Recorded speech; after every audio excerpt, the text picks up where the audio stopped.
Hello, and welcome to my mountain. I am Nothins, and today, we have a long video to get to. I want to first say I had normally planned to do the next in the series of freedom of speech, then I shifted to a video on police. But while I have not received my questions back from the person I had asked, and am still waiting, and so I have to move on. I am not sure where this video will take us, or where we will end up. What I do know, is the topic, and that is on the mainstream media, or MSM as it will now be referred to, in a while.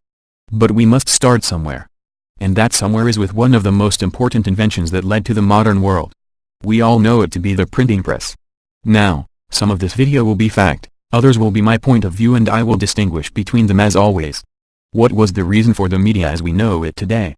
There is no real one reason. The media as with everything is an entity made up by many people, all independent and all with differences. But the media all came from one place, and it all started with the printing press. Now why does it start here and not further back? Surely we know that people could write by hand and spread news that way, right? Correct. However, have you tried writing an entire newspaper worth of writing in a day, every day, and doing it multiple times, each time, for each and every single customer you have? So why not hire more people? Easy. It was a poor time back then and more people were concerned with making a living. Being able to make a living for yourself selling newspapers at the time was hard, and having to write that much every day by hand wasn't necessarily possible, and the differences of handwriting styles did not help. Now this is not to say that there were no newspapers then. Pamphlets handed out with quote-unquote news could be considered newspaper, as the name suggests, it's news written on paper.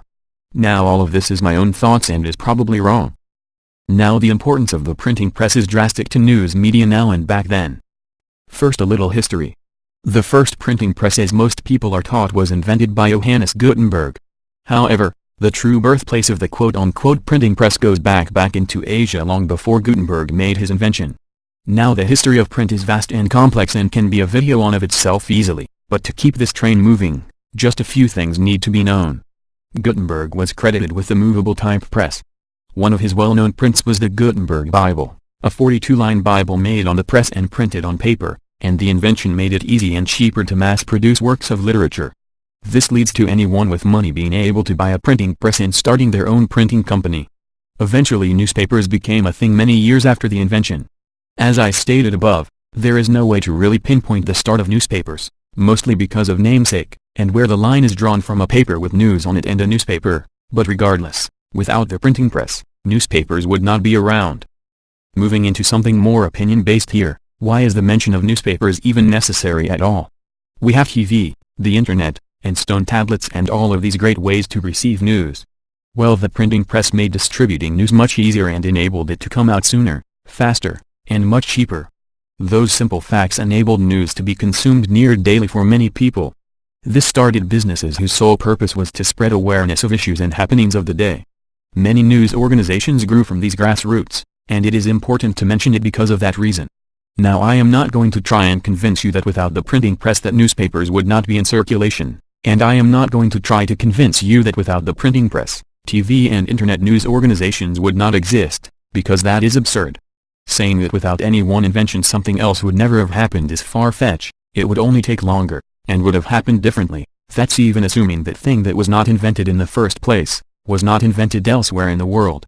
I am including the printing press, because of newspapers, and including newspapers, because that is where most of our current MSM has its roots at. And to understand their practices, he must go back to where things have started, and look at how the world has changed. Now, I am only one person, and I have no extensive knowledge of law in the US, or any background of work therein. So, I cannot give a 100% solid concrete reason and timeline of absolutely everything. I can only do what research I can on things I know, and expand on things I find while doing so. Moving on. From here, most people would get their daily intake of news from the local paper. Of course worldly news was slow to travel still, at least until the invention of Morse code and transatlantic cables and other such means. Most world news traveled by boat and voyages across the sea. So I am sure most have heard of yellow journalism.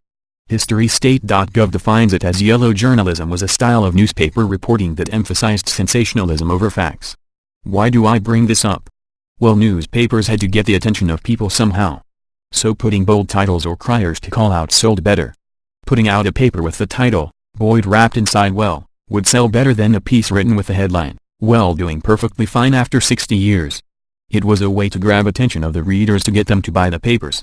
It becomes a horrible practice, whereas the definition states, people focus more on raising the hype of a story, rather than reporting on the facts.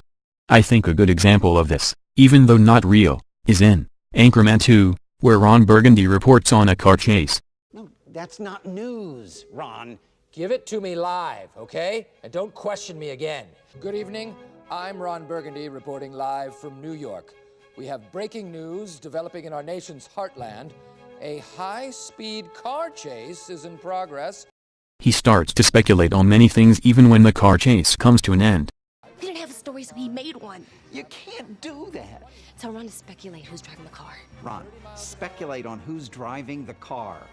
We believe the driver may be on drugs. He's probably 6'7", 6'8", but a skinny 6'7", 6'8", about 160. Nothing he said was true. We're just getting word that police have finally apprehended the suspect. It turns out that he's an elderly gentleman. He's 80 years old, and he was simply confused. This did, however, grab the viewer's attention. When did the news hit? Awesome! This is essentially how yellow journalism worked, and in today's media, it is still around, though no one calls it as such. So already we have ways where reporting was substandard. However, it was still one of the only ways to gather information about the happenings from day to day. Eventually radio came into play. It became a huge part of the daily life of many Americans at the time. I am sure many can recall stories about their grandparents talking about how they would gather around the radio and listen to stories being told, or listen to the news of the day, a new way to intake and digest news. While people began to take in radio entertainment, newspapers really did not decline during this age. In personal opinion, I think they both lived side by side, maybe not equally, but newspapers were so old that they had earned a place in the day-to-day lives of the people. Again, from personal opinion, I think most of this is due to the fact with newspapers, you could get the news when you wanted it at any time. With the radio you had to be there listening to it to hear the news, and they may not play what you want to hear about. Moving on to television and radio. With the introduction of television, both newspapers and radio started to decline. The visual medium of the TV had no comparison at the time. Once it grew, and even before it got to the point of color TV, a lot of Americans had a TV in their house. Now with the advent of TV, there used to be only a handful of networks producing at the time. Some of these grew out from the days of radio, many like BBC or NBC. There were few channels in those days. However, the impact of TV on the American people were solidly set into stone. But why the decline of radio and newspapers? Yes, the visual medium was a part of it, but there was also something else. Cable networks soon started to pop up, replacing standard TV channels. What these companies offered more than anything else was choice. Newspapers had choice in the terms of what newspapers you could buy, whether you were liberal or conservative. Radio was essentially the same thing, without having to buy it. But television was on an entirely new and different level. Soon came the advent of global news networks, and 24-hour news networks. And it wasn't just one or two stations, there were many stations that popped up to cater to many different positions.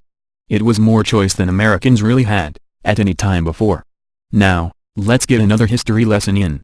The first president to be heard on the radio was President Warren G. Harding, the 29th President of the United States. This was in 1922. The president most known for radio speaking, however, was Franklin D. Roosevelt, the 32nd President of the United States, with his fireside chats discussing things like the New Deal, the banking crisis, and of course, World War II. An example of TV where politics played a great role was the debates between Nixon and JFK, where it was the first debate on television. The first question to Senator Kennedy from Mr. Fleming. Senator, the Vice President in his campaign has said that you are naive and at times immature. He has raised the question of leadership. On this issue, why do you think people should vote for you rather than the Vice President? Well, the Vice President and I came to the Congress together, 1946. We both served in the Labor Committee. I've been there now for 14 years, the same period of time that he has, so that our experience in government is comparable. Secondly, I think the question is, what are the programs that we advocate? What is the party record that we lead? I come out of the Democratic Party, which in this century has produced Woodrow Wilson and Franklin Roosevelt and Harry Truman, and which supported and sustained these programs which I've discussed tonight. Mr. Nixon comes out of the Republican Party. He was nominated by it. And it is a fact that through most of these last 25 years, the Republican leadership has opposed federal aid for education, medical care for the aged, development of the Tennessee Valley, development of our natural resources. I think Mr. Nixon is an effective leader of his party. I hope he would grant me the same. The question before us is, which point of view and which party do we want to lead the United States? Mr. Nixon, would you like to comment on that statement? I have no comment. The next question to Vice President Nixon from Mr. Van Oker. Mr. Vice President, since the question of executive leadership is a very important campaign issue, I'd like to follow Mr. Novin's question. Now, Republican campaign slogans, you'll see them on signs around the country as we did last week, say, it's experience that counts. That's over a picture of yourself, sir.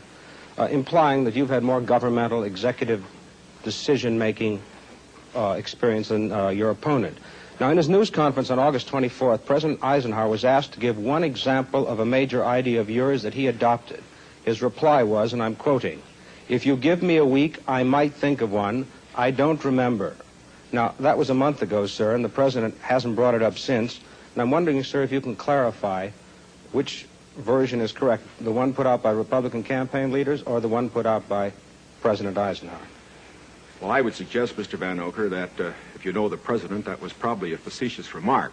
I would also suggest that insofar as his statement is concerned, that I think it would be improper for the President of the United States to disclose the instances in which members of his official family had made recommendations, as I have made them through the years, to him which he has accepted or rejected. The President has always maintained, and very properly so, that he is entitled to get what advice he wants from his cabinet and from his other advisors without disclosing that to anybody, including, as a matter of fact, the Congress. Now, I can only say this. Through the years, I have sat in the National Security Council. I have been in the cabinet. I have met with the legislative leaders. I have met with the President when he made the great decisions with regard to Lebanon, Kimoy Matsu, other matters. The President has asked for my advice. I have given it. Sometimes my advice has been taken. Sometimes it is not. I do not say that I have made the decisions, and I would say that no president should ever allow anybody else to make the major decisions. The President only makes the decisions. All that his advisors do is to give counsel when he asks for it. As far as what experience counts and whether that is experience that counts, that isn't for me to say. I can only say that my experience is there for the people to consider. Senator Kennedy's is there for the people to consider. As he pointed out, we came to the Congress in the same year. His experience has been different from mine. Mine has been in the executive branch. His has been in the legislative branch. I would say that the people now have the opportunity to evaluate his as against mine, and I think both he and I are going to abide by whatever the people decide. Oddly enough, if you read up on this subject, the television played a massive role in this debate in forming people's opinions. Those who listened to the debate over the radio would have said it was a draw, or that Nixon had won, while those watching on TV would have said JFK won. This just goes to show the power of the visual medium. Now, you might be wondering why I bring these up. Well, politics has spanned to a new medium, and in that medium it became important to expose many ideas to the American people, not just one. With newspapers so finely set into the daily lives of people, they had many papers to choose from. In the very early days of radio and television, this was not the case. So the government, being all governmental, stepped in to help. There were a few things that happened to make both television and radio fair for all parties on any side of the coin. The equal time rule stated that equal time must be given to opposite political parties on a radio's or television's broadcast, if they request it.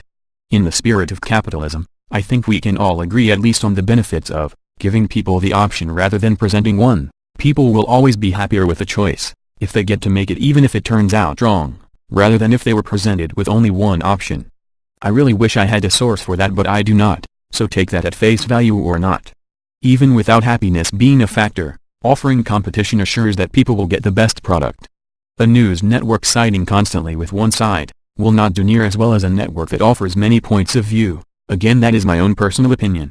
The equal time rule was ended in 1960, oddly enough, for the JFK and Nixon debates. Let's move on. Next, we have the Mayflower Doctrine mandated by the FCC. It requires all radio broadcasters to provide equal presentation to the public of all sides on public issues, again to broaden the mind of Americans and let them make the decision, the premise of what is at the heart of democracy, letting people make up their own minds. Again, person opinion. This however only lasted until 1949. The last one I want to bring up is the fairness doctrine. This requires people with a broadcaster's license to present controversial issues of importance to the public in a fair, unbiased manner. This was instated in 1949. It was removed in 1987 sadly. It was formally removed in 2011. Now, wanting to make things fair, and expose Americans to new ideas, may or may not have been the reason for these laws. It honestly does not matter. What matters is that they helped to shape the media to be nonpartisan, and be equal on all sides of the issue. Whether this worked or not, we all know very well. I want to stop here, so you don't get tired of all Mr. Robot voice. But let's have a recap. Printing press, newspapers, dishonest yellow journalism in papers, the advent of the radio and televisions, laws and guidelines trying to make broadcasters present things fairly and unbiased as possible, and the repeal of each of those.